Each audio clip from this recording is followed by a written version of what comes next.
नमस्कार, मी प्रियाच्या सोपी रेसिपीमध्ये तुम्हा सर्वांचं खूप खूप मनापासून स्वागत आहे। आज आपण अतिशय पौष्टिक असा चटपटीत कुरकुरीत मुरमुऱ्याचा चिवडा कसा बनवायचा ते बघणार आहेत। तर बघा, नेहमीप्रमाणेच रेसिपी एकदम साधी सोपी आहे आणि भरपूर साऱ्या टिप्ससह तुमच्यासोबत शेअर केली आहे। मधल्या वेळेत किंवा काहीतरी चटपटीत खाण्याची इच्छा जर झाली असेल ना, तर हा मुरमुऱ्याचा चिवडा तुम्ही नक्कीच खाऊ शकता, चहा बरोबर खाऊ शकता। ही रेसिपी अतिशय सोपी आहे आणि हवं तर तुम्ही ना महिनाभरासाठी सुद्धा हा चिवडा तुम्ही स्टोअर करून ठेवू शकता। आता नुकताच पावसाळा सुरू होणार आहे, तर पावसाळ्यामध्ये ना मधल्या वेळेमध्ये जर तुम्हाला काही चटपटीत कुरकुरीत खाण्याची इच्छा झाली असेल, तर हा चिवडा तुम्ही नक्कीच खाऊ शकता, लहान मुलांना सुद्धा देऊ शकता। चला तर मग वेळ न घालवता रेसिपीला सुरुवात करूया। आज आपण 1 किलो चुरमुऱ्यांपासून चिवडा बनवणार आहे। तर इथे मी सगळ्यात अगोदर 1 किलो चुरमुरे घेतले, नंतर ते स्वच्छ चाळणीने चाळून घेतले, कारण त्यामध्ये बऱ्याचदा खाली भुगा असतो। तर चाळणीने चाळून घेतले, व्यवस्थित निवडून घेतले। आणि आता सध्या ना उन्हाळा आहे, त्यामुळे चुरमुरे नरम नसतात, तर हाताने मी तुम्हाला दाबून सुद्धा दाखवलेले आहेत। तर आपले चुरमुरे अगदी कुरकुरीत असे आहेत, त्यामुळे याला भाजण्याची गरज नाही। जर हिवाळा आणि पावसाळा असेल ना, तर त्यामध्ये चुरमुरे जे आहेत ते थोडेसे नरम असतात, त्यामुळे आपल्याला ते हलकेसे थोडेसे रोस्ट म्हणजेच हलकेसे भाजून घ्यावे लागतात। पण इथे मी आज भाजून घेणार नाही। तर आता यासाठी लागणार आपण साहित्य पाहूयात। इथे मी 1 वाटी भरून कच्चे शेंगदाणे घेतले आहेत, सोबतच 1 वाटी फुटाण्याची डाळ म्हणजेच इथे आपण 1 वाटी डाळवा घेतला आहे। तर यामध्ये सुद्धा काही थोडेसे जाडसर डाळीचे कण असतात, ते सुद्धा आपल्याला निवडून काढायचे आहेत, किंवा दाताखाली जर आले ना तर ते थोडेसे दाताला कडक लागू शकतात, त्यामुळे स्वच्छ डाळवा सुद्धा निवडून घेतला। आता इथे आपण अर्धी वाटी खोबऱ्याचे पातळ असे काप करून घेतले आहेत। हे जे खोबरं आहे ना, ते पूर्णपणे ऑप्शनल आहे, जर तुम्हाला टाकावं वाटत नसेल तर तुम्ही स्किप सुद्धा करू शकता। अर्धी वाटी आपण काजूचे काप करून घेतले आहेत, सोबतच तुम्ही इथे थोडेसे बदामाचे काप आणि मनुके सुद्धा घेऊ शकता। आता इथे मी 1 मोठी वाटी भरून बारीक चिरलेला कांदा घेतला आहे। तर हा जो कांदा आहे ना, तो मी बारीक चिरून घेतला आणि नंतर ना त्याला थोडंसं मीठ लावून उन्हामध्ये हा पूर्णपणे वाळवून घेतलेला कांदा आहे। यामुळे चिवड्याला आपल्या खूप छान अशी मस्त टेस्ट येते आणि चिवड्यामध्ये हा कांदा अतिशय कुरकुरीत लागतो।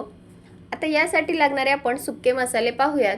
तर इथे मी चवीपुरतं मीठ घेतलं, 2 मोठे चमचे आपण धने पावडर घेतली आहे, एक 3 ते 4 लसणाच्या गड्ड्या सोलून घेतल्या आणि तो खलबत्त्यामध्ये जाडसर कुटून घेतला आहे। सोबतच 1 चमचा बडीशेप घेतली, 1 चमचा जिरं घेतलं, 1 चमचा हळद पावडर घेतली आणि आपण इथे 1.5 चमचा लाल तिखट घेतला आहे। तर तिखटाचं जे प्रमाण आहे ना, तुम्ही तुमच्या आवडीनुसार कमी जास्त करू शकता। चला तर मग आता लगेच आपण चिवडा बनवायला घेऊयात। तर गॅसवरती मी थोडीशी मोठी कढई गरम करण्यासाठी ठेवली, त्यामध्ये आपण पाव किलोच्या प्रमाणामध्ये तेल टाकलं आहे। तर 1 किलोचा जर तुम्ही चिवडा बनवत असाल तर त्यासाठी पाव किलोचं प्रमाण हे अतिशय योग्य आहे। आता इथे बघा, तेल हलकंसं गरम झालं की त्यामध्ये शेंगदाणे आपल्याला छान असे तळून घ्यायचे आहेत। तर गॅसची फ्लेम आपण मध्यम ठेवायची आणि मध्यम आचेवरच शेंगदाणे छान असे कुरकुरीत होईपर्यंत तळून घेऊयात। शेंगदाणे आपल्याला जास्त करपवायचे नाहीत, अगदी कुरकुरीत होईपर्यंत हलकासा त्याचा लालसर रंग झाला की समजायचं आपले शेंगदाणे छान असे कुरकुरीत झालेत आणि त्याला थोडेसे भेगा पडल्यासारख्या सुद्धा होतात। आता बघा, एक 5 मिनिटानंतर मध्यम आचेवर शेंगदाणे जे आहेत ना छान असे कुरकुरीत भाजले आहेत। आता हे लगेच आपण झाऱ्यामध्ये काढून घेऊयात आणि एका मोठ्या प्लेटवरती ठेवूयात। आता बघा, शेंगदाणे भाजून झाले की ते काढून घेतले। त्याच कढईमध्ये आपण जे खोबरं कट करून घेतलं होतं ना, त्याचे काप हलकेसे सोनेरी रंगावर तळून घेऊयात। तर बघा, गॅसची फ्लेम आपण प्रत्येक वेळी मध्यमच ठेवणार आहेत आणि मध्यम आचेवरच हे सर्व जिन्नस आपल्याला छान असे तळून घ्यायचे आहेत। तर बघा, आपलं खोबरं सुद्धा अगदी सोनेरी रंगावर छान असं तळून झालेलं आहे। हे सुद्धा आपण एका दुसऱ्या प्लेटमध्ये काढून घेऊयात। आता त्याच कढईमध्ये आपण हे डाळवा सुद्धा हलकंसं रोस्ट करून घेऊयात. तर जे डाळवा आहे ना ते सुरुवातीला छान असं खमंग कुरकुरीत असतं, पण अजून थोडीशी छान अशी टेस्ट यावी यासाठी हलकंसं आपण त्याला तेलामध्ये परतून घेऊयात. त्यामुळे चिवड्यामध्ये अजून याचा कुरकुरीतपणा येतो. डाळवा सुद्धा आपण अगदी हलकंसं सोनेरी रंगावर तळून घेतलं. आता त्याच कढईमध्ये आपण जे काजूचे काप आहेत ना ते सुद्धा हलकेसे सोनेरी रंगावर तळून घेऊयात.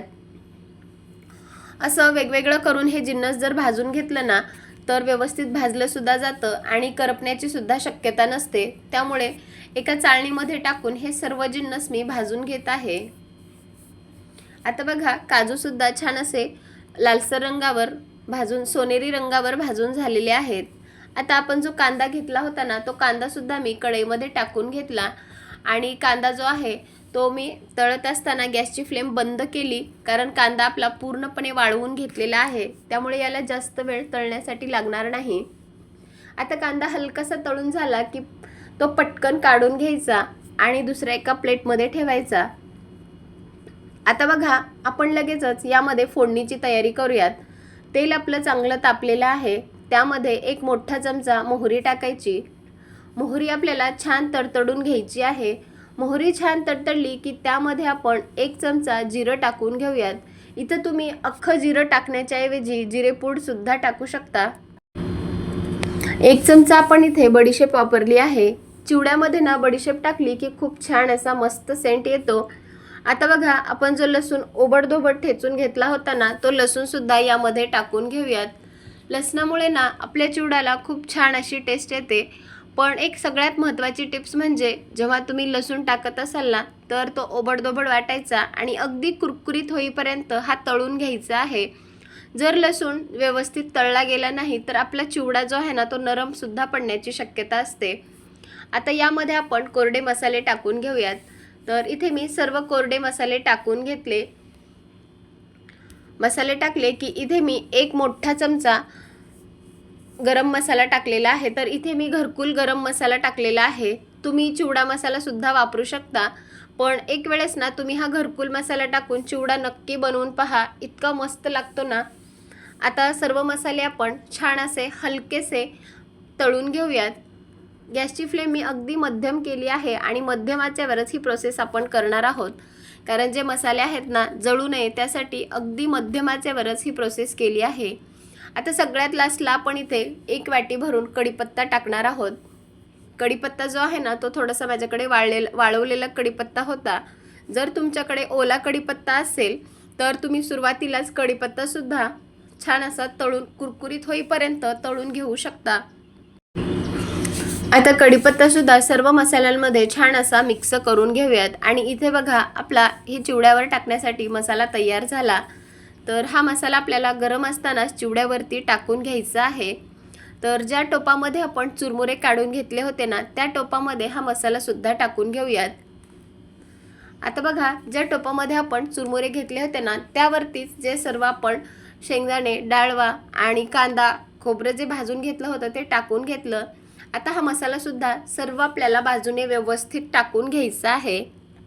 तर कढईतील सर्व मसाला आपण या चिवड्यावरती टाकून घेतला आणि आता जे आपला मसाला आहे ना तो गरम आहे, त्यामुळे यामध्ये लगेचच आपल्याला हात घालायचा नाही, कारण हाताला चटका सुद्धा बसण्याची शक्यता असते. तर मोठ्या पळीच्या साहाय्याने आपल्याला हे मिक्स करून घ्यायचं आहे आणि हलकंसं थंड झालं की दोन्ही हाताने हा चिवडा आपल्याला व्यवस्थित असा मिक्स करून घ्यायचा आहे. तुम्ही जर कमी प्रमाणात चिवडा बनवत असाल ना तर इथे जे साहित्य आहे ना थोडंसं कमी प्रमाणात सुद्धा वापरू शकता. इथे मी 1 किलोच्या प्रमाणामध्ये चिवडा बनवलेला आहे, हे त्याच्यासाठीचं प्रमाण आहे. आता बघा दोन्ही हाताने मी चिवडा जो आहे तो छान असा मिक्स करून घेतला आणि सर्व मसाला आपल्या चिवड्याला किती मस्त असा लागलेला आहे. तुम्ही बघू शकता याला रंग तर किती सुरेख आलेला आहे. अगदी 10 ते 15 मिनिटांमध्ये कुरकुरीत आणि चटपटीत असा हा मुरमुऱ्यांचा चिवडा बनवून तयार आहे. हा मुरमुऱ्यांचा चिवडा ना तुम्ही महिनाभरासाठी सुद्धा एखाद्या हवाबंद डब्यामध्ये स्टोअर करून ठेवू शकता आणि जे चुरमुरे आहे ना ते तांदळापासून बनवले जातात, तर त्यामुळे पौष्टिक तर आहेतच, लहान मुलांना देऊ शकता किंवा मधल्या वेळेत जर काही चटपटीत खाण्याची इच्छा झाली असेल तर नक्कीच खाऊ शकता. कुठे प्रवासाला जर जात असाल तर हा मुरमुऱ्यांचा चिवडा तुम्ही नक्कीच घेऊन जाऊ शकता. तुम्हाला ही रेसिपी कशी वाटली मला नक्की कमेंट करून सांगा आणि व्हिडिओ जर आवडला असेल तर जास्तीत जास्त लोकांपर्यंत शेअर करा. आणि आता पावसाळा सुरू होताच तुम्ही सुद्धा ना असा हा मुरमुऱ्यांचा चिवडा नक्की करून ठेवा. अगदी हवाबंद डब्यामध्ये महिनाभरासाठी स्टोअर करून ठेवू शकता. चहाबरोबर खाण्यासाठी उत्तम पर्याय आहे. तर रेसिपी कशी वाटली नक्की कमेंट करून सांगा. व्हिडिओ जर आवडला असेल तर जास्तीत जास्त लोकांपर्यंत शेअर करा. चला तर मग पुन्हा भेटूयात अशाच एका छानशा मस्त रेसिपीसोबत. तोपर्यंत धन्यवाद.